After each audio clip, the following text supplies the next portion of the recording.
everyone. It is Women's Speakers Association's WSAT, the women's premier show. And I'm Laura Rubenstein, your host and producer. And if you need a little pick me up, today is your day because I've got one inspiring best-selling author with us, Karen Marie Dion, who is just launching her book today. And it's called Into the Wilderness, One Woman's Extraordinary Journey Through Corruption, Lies, and Betrayal. Hi, Karen. Hi, Laura. How are you?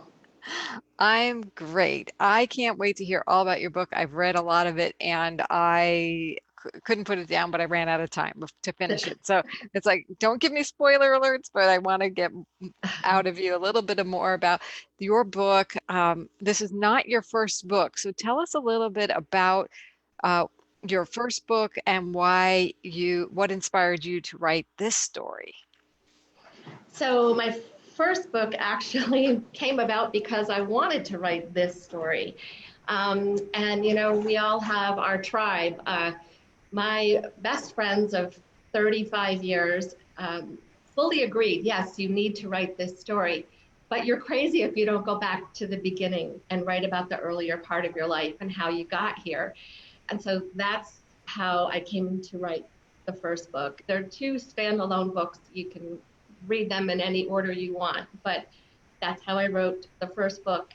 And you can sort of see the progression of me developing some healthy boundaries and learning how to assert myself a little bit more, protect myself a little bit more from harm. And then the second book, it's like none of that mattered for a little while.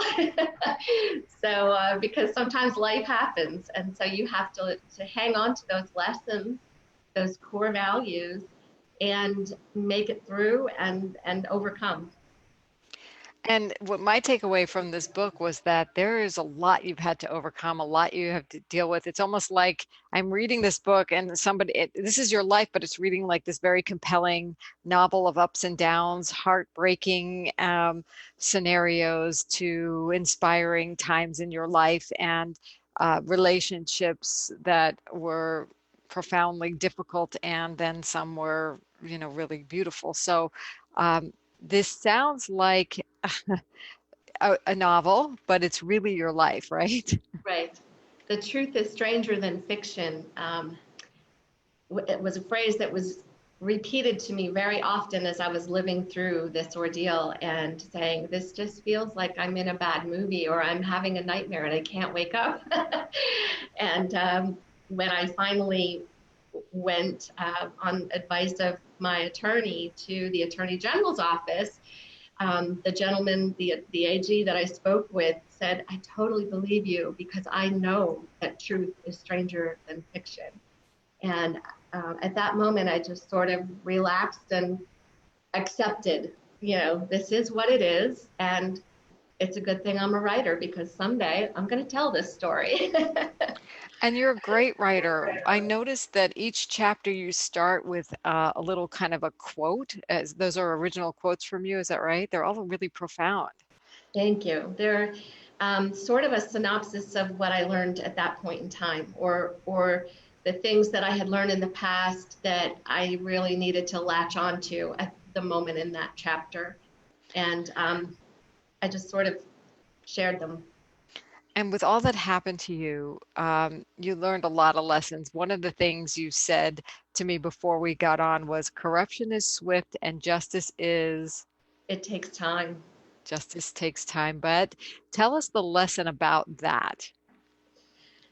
Oh, let's see. So the lesson about that is that I guess you can't ever give up. If you know in your heart, and some things are so obvious, right? I mean, when you're dealing with corruption and you're seeing all these people being victimized, I mean, I knew I couldn't just look the other way.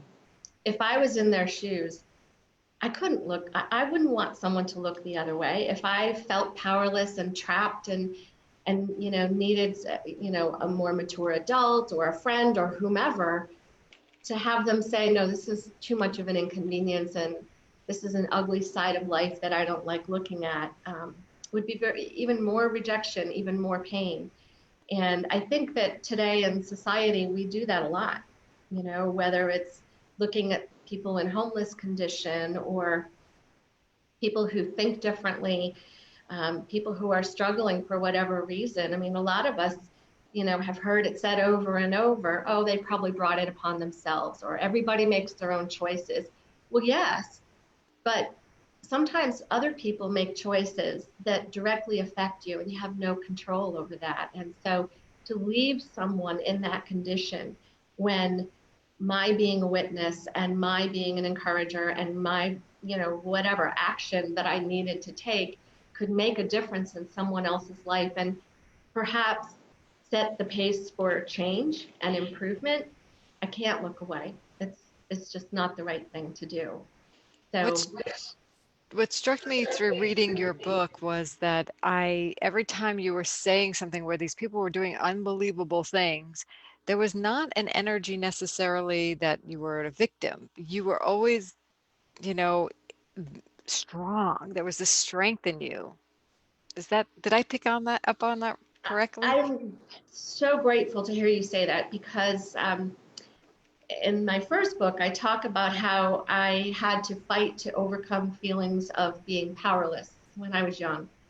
I had been victimized as a young girl, and um, it, it it was a devastating experience for me. And it sort of taught me that when I said no, it didn't matter.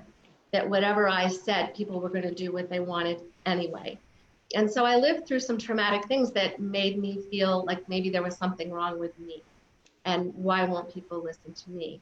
And as I came up and grew and, dealt with a lot of experiences and just, I've always been the kind of person that will just dig into a subject and until I'm satisfied, I've got good, meaty answers. And so I did that. And then having my first child, I said, is when I got my backbone because all of a sudden it wasn't just about me anymore and nobody was going to harm my baby. So that's really when I started asserting myself, regaining my composure and my power, and learning how to set healthy boundaries. Um, Telling this story, I was worried that people would say, oh, she's such a victim, because that's really not my message. And that's not what I teach on when I do seminars, when I coach one-on-one, when I speak. It's not a victim mentality that I talk about, but I know that sometimes people misunderstand when you share negative experiences, they think, oh, you're still stuck there. I'm not stuck there. I learned a lot there. And what I learned is worth sharing, I think. Yeah, you're totally in a place of power. And I think it's very powerful for speakers, authors, coaches, consultants to share their story, but in a way that you're not taking people down. You're actually showing your strength. And that's what I took away from the book. And I'm glad that that's what I took away because it wouldn't be as compelling if it was otherwise. And it's so like, oh my gosh, here's my role model. And so I was wondering, what is it that you want people to take away from the book? And like you wrote it because you had to tell your story and you want to provide some value. If there were like some nuggets you want people to take away, what would that be? First of all, there's always hope. There's always hope. And, when you live through something like that, you're teetering on the edge all the time, when you're being threatened or stalked or harassed or, in danger of losing everything and, still trying to be a strong single mom or, whatever you've got to do. It's important to realize that you're not in denial if you decide not to give your problems a place of significance. If you give love and family and faith and hope and friendships a place of significance in your life, then those are the things that matter most, and the horrible circumstances are minor.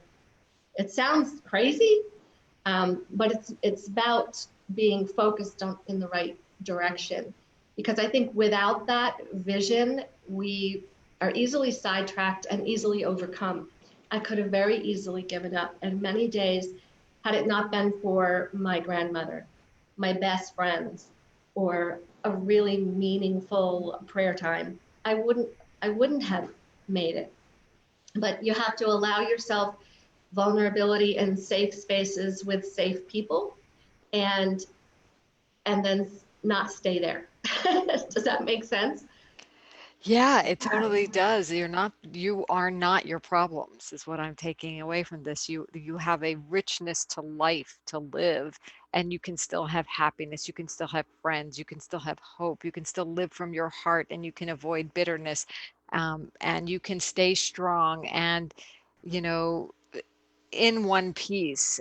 You're not going to crumble like or melt like the Wicked Witch of the West type of thing. You're going to survive, and you can thrive through this. And it's a matter of perspective and not going through down that mental rabbit hole. And I think that's where you're taking people in this book is like, hey, you survived this so many different scenarios. And is there any kind of context you want to set? We haven't really said what you went through. Without spoiler alerts, do you want to set a little bit about what the book is about as a Sure. summary? Sure. So the book begins basically as I had been newly divorced, and that had been a big enough ordeal, um, with a lot of twists and turns and surprises. And at any rate, I just thought, oh gosh, I'm embarking on this great new opportunity. I had always said that, when I got older, whatever that is, that I would write books and have a B&B. And so the opportunity presented itself for me to have a B&B. And I thought, well, my kids are really young, but this place is only a mile from my house. And so I could have it both ways. I could live at home and still have the B&B. And it had other income producing properties in this historic building. And I had been traveling a lot doing consulting, teaching seminars, and wanted to be in the same town where my kids were getting off the school bus in the afternoon. As a single mom, I wanted to make that my priority, and so I took advantage of this opportunity and renovated this historic building and rented some of this space. It was quite large, took up a big chunk of a block.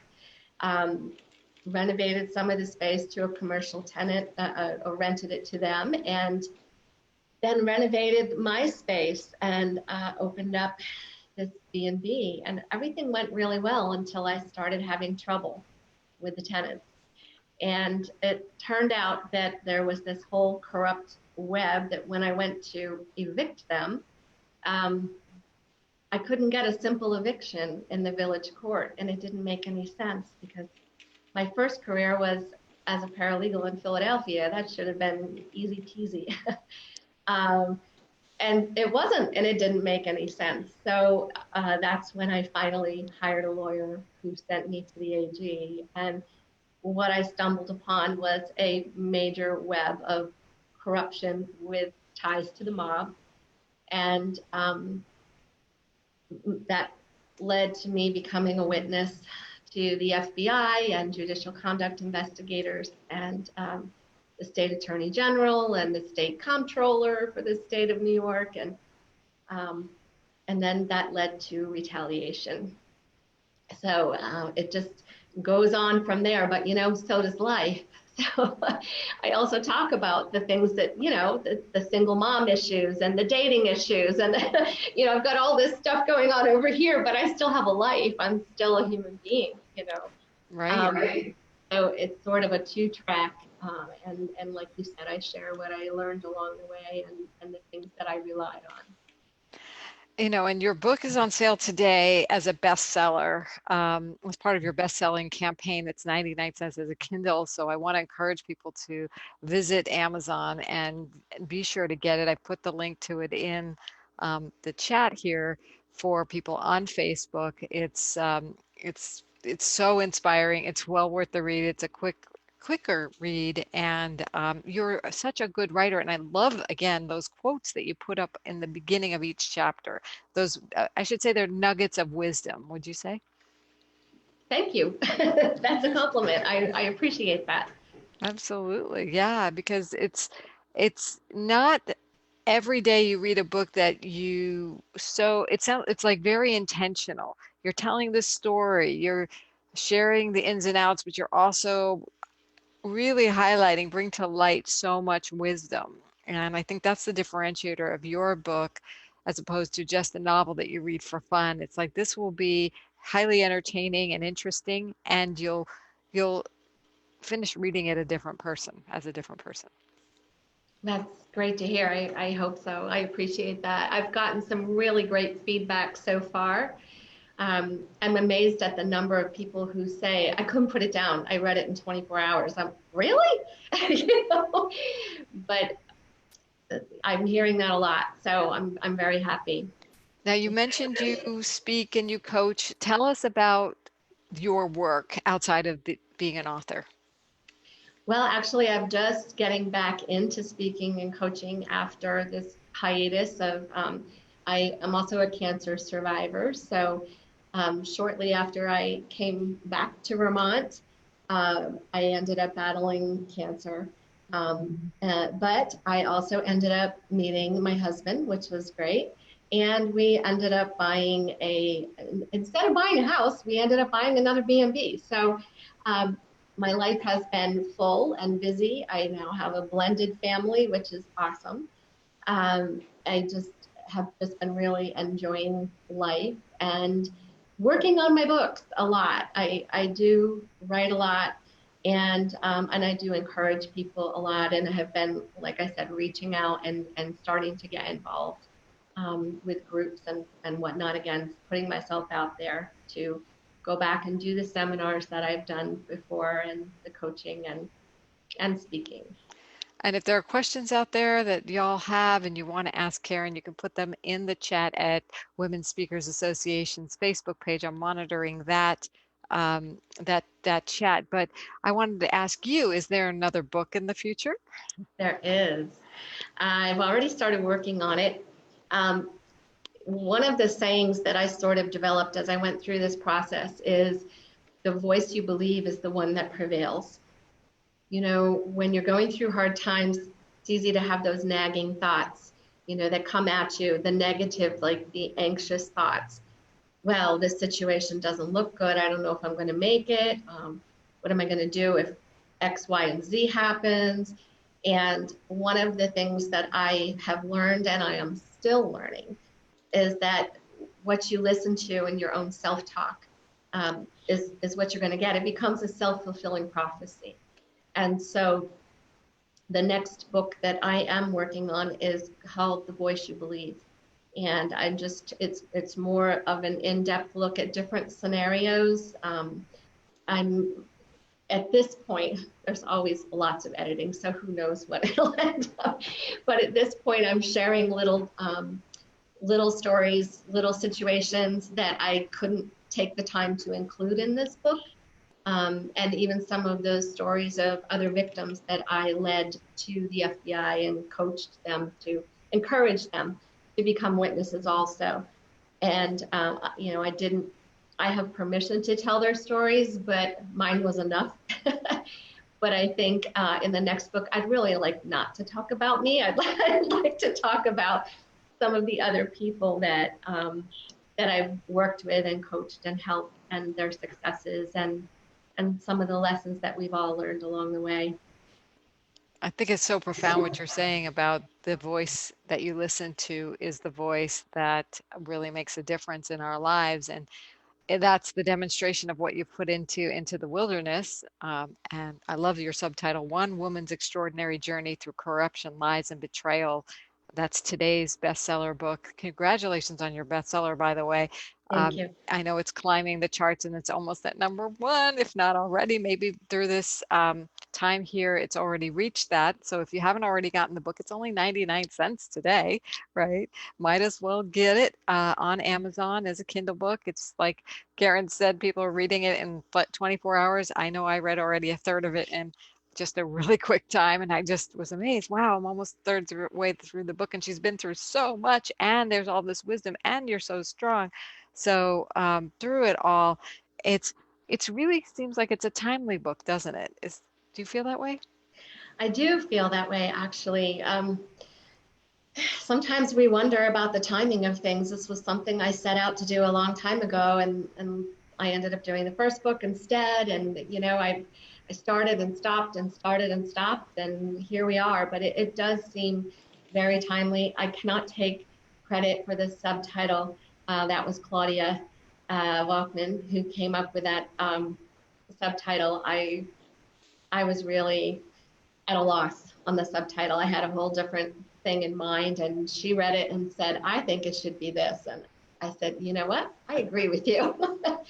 So again, it's teamwork and really surrounding yourself with great people. I mean, that's what makes things happen. Having wonderful friends and colleagues, really helps you to get through things like that. And they are the ones a lot of times that bring out the timeliness.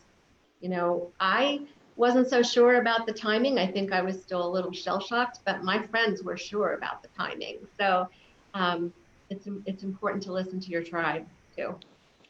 It really is. And speaking of a tribe, um, you talk in the book about what got you through your tough times. Tell us a little bit about when people are facing tough times.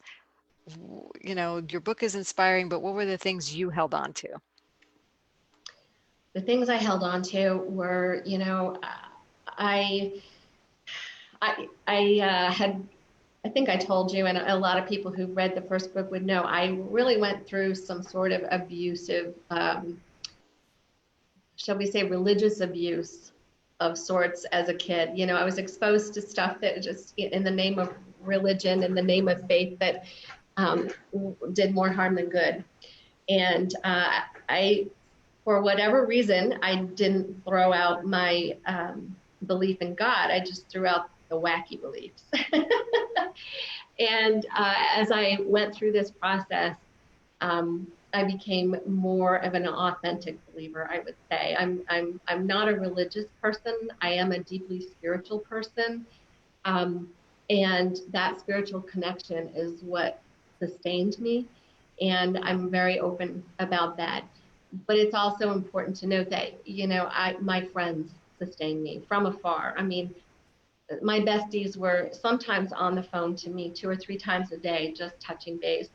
They were emailing me. They were coming to visit or asking me to, take the kids and go down and visit them, or let's all go on a vacation together.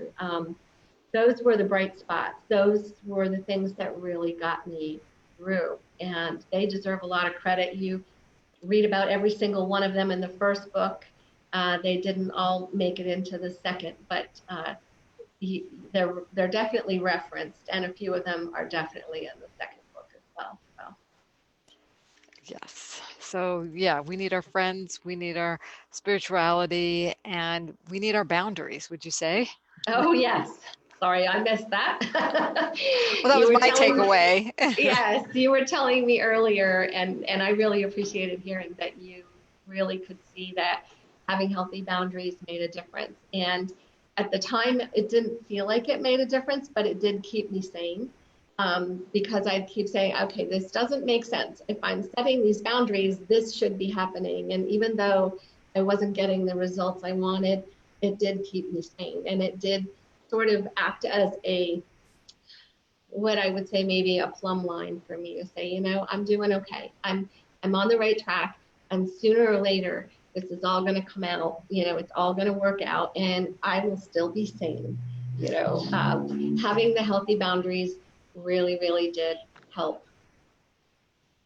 Yeah, so and staying sane, yes, you won't fall apart. You'll be fine through this. And again, today is the bestseller campaign. So if you want to support uh, this message, really, the message of, you're strong. and support each other in being strong in the face of people who are mean. I don't know. Is it mean? Is it like unethical? I don't hurting. I don't know what to say.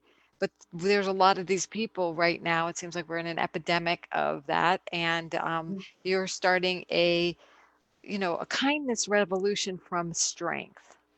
It's like we don't put up with meanness, but we pull from a kind place. We don't go down to that level of um, anger, fear, and hurtfulness. So I think your book is really important to remind people of their strength, good people's strength, and as we come together, we prevail. Right. I You know. agree.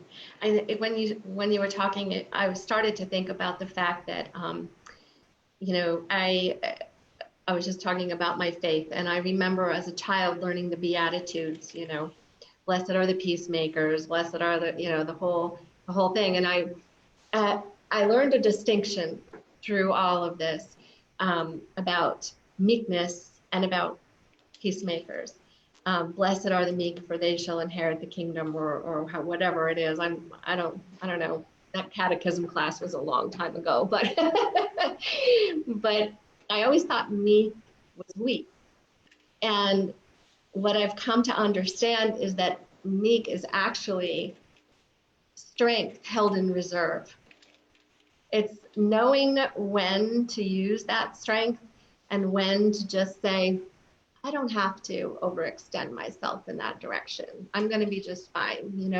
It's like strength held in check so that you don't go crazy in one direction and expend all your energy and have nothing left for the next thing. So there's that distinction. And then when you're dealing with, like you said, mean people or unethical people or whatever, um, it's important to understand that there's a difference between a peacekeeper and a peacemaker.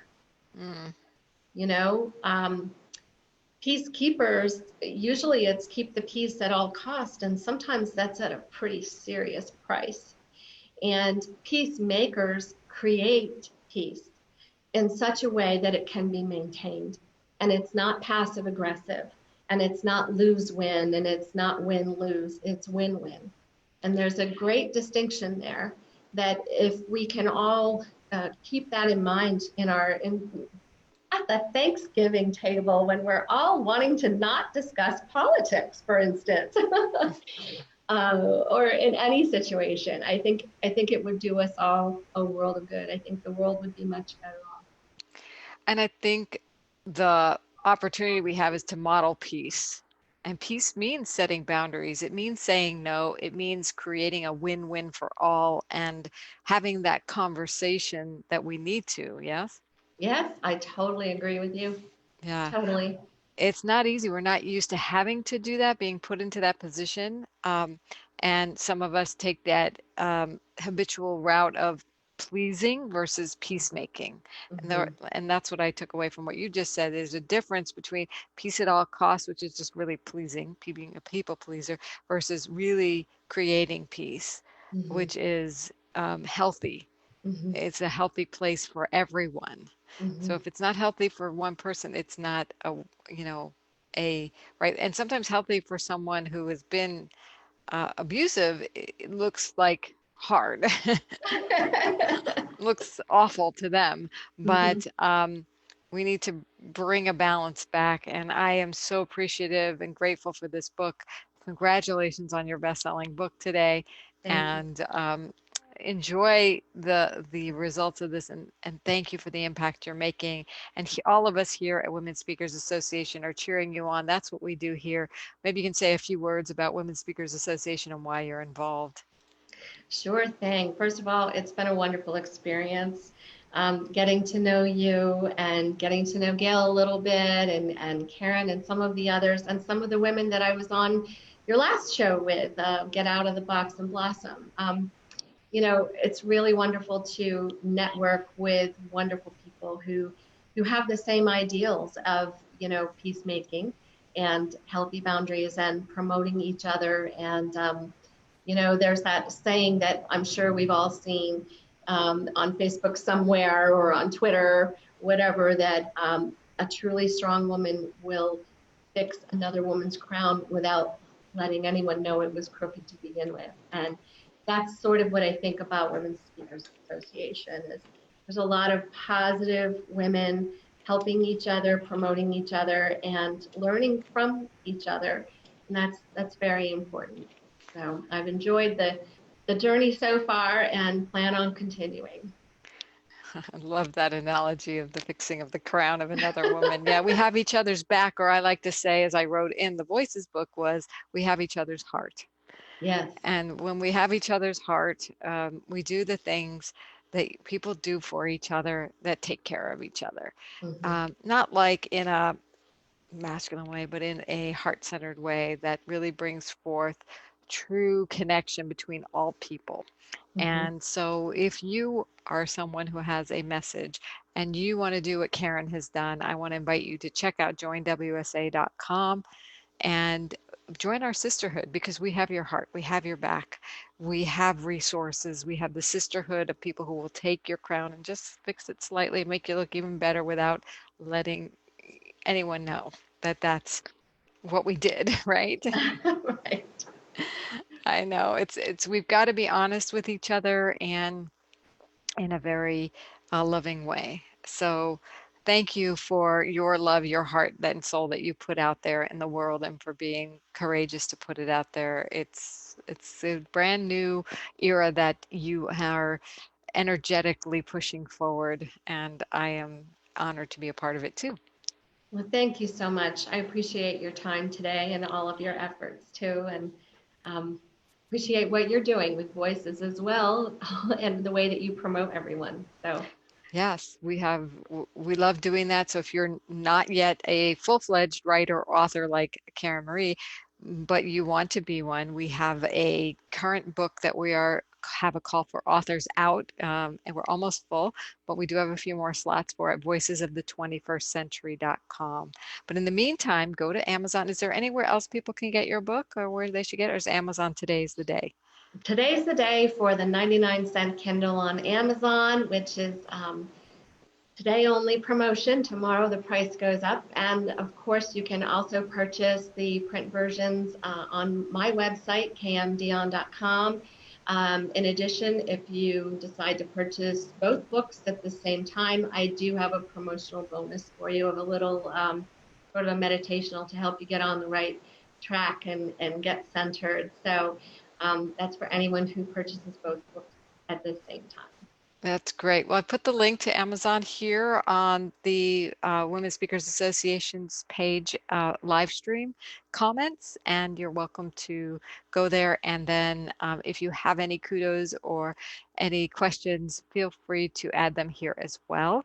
We will be back next week with another edition of our Women Speakers Association's WSA TV premiere show. I'm Laura Rubenstein again. Thank you, Karen Marie Dion.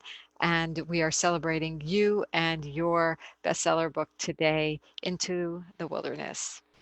Bye Thanks, for now. Laura. You're welcome. Thank you. Bye-bye. Bye.